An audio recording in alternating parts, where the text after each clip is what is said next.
Hey team, Mike here at After 40 Fitness and after40fitness.ca. You know how I always like to get questions in the comments or go out and find something on social media? I stole this one and I hope she doesn't mind. Amanda had a great question in Facebook today and she said, is it good, notice here, is it good to always do 22-hour fasting? So Amanda does 22 and 2 by the sound of it, right? Somewhere right in between the Warrior, which is 20 and 4, and OMAD, roughly 23 and 1. 22 and 2. And her question is it good to always do that? Well, before I get into the answer, if this is your first time to my channel or you haven't yet, please do subscribe, right? Hit that like button, like the video, subscribe to the video, share the video, do what you want with the video, but I would appreciate if you hit that like button for me. So getting into this topic at hand, whether it's keto or low carb or Atkins or intermittent fasting in this case, which is definitely Amanda's question, it's should you do it consistently every day? Seems like a good idea, right? Consistency is the key. Patience is the play. We all like those axioms.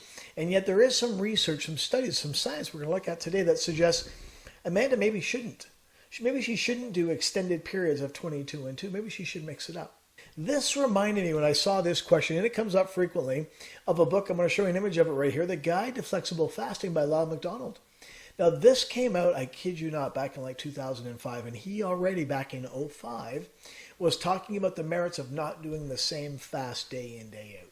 Right? He was already talking about mixing it up, about constantly having just that, about mixing it up, about giving your body a shock. And he referred to it as a shock, of always shocking the system, of not letting your system get into a routine or into a rut, but always keeping it guessing at what's going to come next. And now his research in the book, oddly enough, was based on a study that happened just prior in 2003. This is in the journal, you'll notice, Obesity Research. The title was Prescribed Breaks as a Means to Disrupt Weight Control Efforts. Prescribed breaks as a mean to, now what do they mean by prescribed? Well, you know they mean diet breaks, but this is the objective. Let's read this together. You'll like this. Research on long-term maintenance of weight loss. This is in 2003, remember, almost 20 years ago. Research on long-term maintenance of weight loss is hampered by the fact that relapse typically does not occur until after 6 months. So already back in 2003, they knew that, I don't even know where they came up with this number of 6 months, but they knew that most people make it to 6 months before they relapse, right? There's the word lapse. Is the word relapse or lapse? I'm not sure. But anyway, relapse typically does not occur until after 6 months. We sought to determine whether relapses could be induced earlier by intentionally interrupting the momentum of weight loss during a treatment program, and thus provide a model for weight maintenance research. So rather than wait until 6 months, they thought, hey, you know what we're going to do? Let's go ahead and tell them to take breaks. Let's tell them to take a break off their diet, and we'll see if they're able to pick it back up and take off again. Well, let's have a look at the result, okay? This is kind of interesting. Subjects, 142 of them, so good size, recruited at 2 centers and randomly assigned to a control group and to either a long break or a short break. What does that mean, long break, short break, you ask? I'm glad you asked. Notice the control group received a standard weight loss program of 14 weeks, right, with training, so weekly sessions. The long and short groups received the same. However, the long group took a 6-week break after lesson 7. So 14 weeks of dieting, but after 7 weeks, a 6-week break, and then back again for 7 more weeks of dieting. The short break group, notice the short break group took a 2-week break after lessons 3, 6, and 9. So 3 weeks of study, 3 weeks of dieting, of calorie restriction, a 2-week break. 3 more weeks, up to 6 weeks, another 2-week break, and then at the 9 weeks of dieting, another 2-week break. So in total, the periods of time of 20 weeks was the same between the long break and the short break group, whether it was one long break or broken into 3 smaller ones. Participants were instructed to stop all weight loss efforts during the breaks. Jump right down to results. All right, they took the breaks as prescribed, and they took interruptions of self-monitoring, dietary adherence, and self-weighing, but they continued to exercise. Interesting. Participants quickly resumed these behaviors, which were the self-monitoring, dietary adherence, and self-weighing after the breaks. So according to this, whether it was a short break or a long break, they were able to pick right back up again after. Breaks produced a slowing of weight loss or even a slight regain. The reason for that is, unlike the next study I'm going to show you where they were instructed to eat at maintenance, in this study they said just go back to your normal eating habits. They weren't admonished to diet or to even stop at maintenance. So no wonder there's a bit of a rebound, a slight regain. But notice the next line, weight losses during the breaks were not significantly different from the control group. So even though they were told not to diet, if they did gain anything, it wasn't much, but overall the losses were similar to those that were still dieting. How remarkable is that? Last line, overall weight losses from 0 to 5 months or from 0 to 11 did not differ between the three conditions. All right, so think about that for a second. Next time you decide you think, I'm going to diet for the next year, not diet, I'm going to follow a regimen, I'm going to follow a program, I'm going to keto, low-carb, Atkins, or intermittent fast for the next year. It turns out that you could probably do it and take breaks, 2-week breaks every 3 months, improve your sanity, right? Enjoy life, and still come up with pretty much the same results. The discussion then, to conclude, this study was not successful in developing a method to experimentally produce weight loss relapses. However, the finding that prescribed breaks do not have adverse effects may have clinical application. It appears that prescribed breaks from a diet or caloric restriction does not have deleterious effects on your weight loss. Isn't that great? I think that's something a man needs to know. This Matador study found that there was greater long-term fat loss with intermittent energy restriction, intermittent caloric deficit. You lost fat, but you're also able to at the same time maintain sanity. This study was reported on in the International Journal of Obesity out of the UK. Title was Intermittent Energy Restriction, aka caloric deficit, improves weight loss efficiency in obese men, also known as the Matador study. The Matador study, by the way, the way they came up with that name, in case you're wondering, it is an acronym. It stands for Minimizing Adaptive Thermogenesis and Deactivating Obesity Rebound. Minimizing adaptive thermogenesis. If you haven't heard that term, adaptive thermogenesis is that mechanism whereby our body drops our metabolism. Our resting energy expenditure is the term, an REE. You may have heard of basal metabolic rate or resting metabolic rate or our total daily energy expenditure. Our resting energy expenditure is our basal metabolic rate. It's how many calories you burn per day just to survive. If you did nothing but lay in bed all day, that is your REE. So our body compensates. And notice the title is Minimizing Adaptive Thermogenesis. So our body adapts. Our body employs this thing called AT, adaptive thermogenesis, to down-regulate our metabolism. You're going to see this nicely in this study.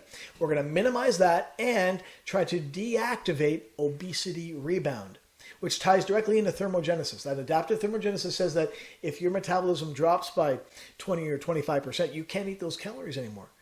Right? If your metabolism drops from 2,000 calories to 1,500, now 1,700 is no longer a deficit anymore. Now it's a surplus. That's adaptive thermogenesis. Now notice, the study examined whether intermittent energy restriction, that's a fancy way of saying caloric deficit, but doing it intermittently, if that improved weight loss efficiency compared with continuous energy restriction. Well, let's have a look. 51 men with obesity were randomized to either 16 weeks of continuous dieting or intermittent dieting. All right, you'll see that it was 8 2-week blocks of intermittent with 2-week blocks of energy balance. In other words, eating at maintenance. Energy balance is eating eucalorically. My resting metabolic rate, let's say, is 2,300 calories. I would endure a 30% deficit for 2 weeks if I was in this group, 2 weeks at 30% deficit, and then 2 weeks right back up at 2,300 calories a day. Energy intake was equivalent to about 67%. So let's call it a third in both groups. So in both groups, when they were dieting, they had 1/3 calorie deficits. The weight loss was greater for the intermittent group, right? So let's compare the two. By the way, this is all in kilograms. So for the rest of the world, this will make sense. For you Americans, you'll have to double it. Roughly, take that with a grain of salt, 2 pounds in every kilo. So weight loss was greater for the intermittent group over the consistent or constant dieters. Notice 14 kilograms versus 9. So again, doubling it, roughly 28 pounds lost for the intermittent group versus 18 for the constant dieters. All right, wow, that's remarkable. They also had greater fat mass loss. FM is fat mass, 12.3 kilos versus 8. So about 25 pounds versus 16 of the losses we looked at were directly attributable to fat loss. When it came to fat-free mass, it was similar.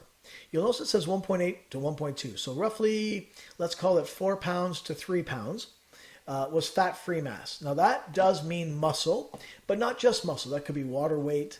That could be other organ weight, right? So who knows what it's made up of, but there is a degree of it that is muscle loss.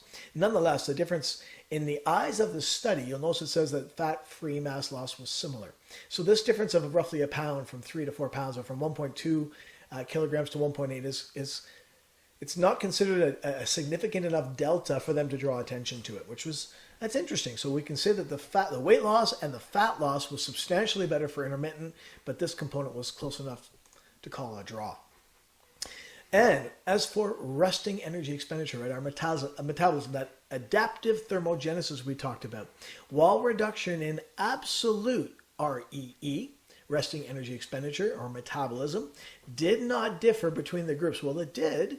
Notice the intermittent group lost less. It was a negative 500 calories for the intermittent group versus 624. Now, again, in a study, that's not considered substantial. 100 calories, they don't seem to care about. I don't know about you. I'd much rather eat them. So I'm much more excited about the minus 500 than I am about the 625. All right? But resting absolute rates didn't change. Notice, though, after adjusting for changes in body comp, it was significantly lower in the intermittent group. So only negative 360 for the intermittent group versus 750. Unbelievable for the constant group. So that's a big loss of calories per day. I would choose the intermittent all day long because this would drop my metabolism from roughly 2,300 minus 360 is just under 2,000 versus dropping 750. I don't want to do that. I don't want to drop down to 1,500 calories a day. That's 1,550. I'd much rather the 1,950. I'd much rather eat that much more food and still have greater fat loss and greater overall weight loss. Conclusion, greater weight and fat loss was achieved with intermittent calorie restriction. Interrupting ER with energy balance rest periods may reduce compensatory metabolic responses and in turn improve weight loss efficiency. And that's what we're talking about. We're talking about having these rest periods to reduce compensatory metabolic responses. We're trying to look to reduce our adaptive thermogenesis. We're looking to stop or at least minimize the hormonal changes that happen in an extreme like this, only one third. And yet look at the difference. Look at the drop in resting metabolic rate. It's remarkable.